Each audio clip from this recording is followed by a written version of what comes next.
Hello, welcome back to another video, guys. In this video I'm just going to go through the P190D coolant pump for charge pressure coolant mechanical malfunction. So this is a 1 litre on the 1.2 1.4 engine. This is very similar.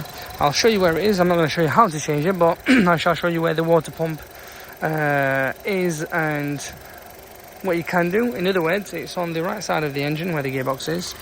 It is this component here, if we can see this, all bolted onto the side of the engine. It is literally, I'm not going to go through it, but if you look on eBay, if you look at the part, you'll see where all the bolts will be. That's how we as mechanics kind of find out. We look at you either buy one, get it to yourself and find out where every bolt is. It would be easier to remove this here to make your life easy and remove these. It is not the hardest job. It is a bit of a nightmare, but it's not the hardest job to do.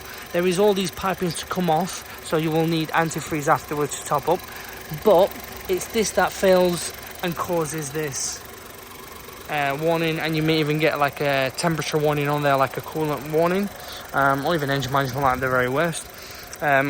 It may even get you to lose power. Odd, but it may happen, but that's where you'll be. We would recommend an OEM part rather than aftermarket, because aftermarket will cause faults to be re-triggered again.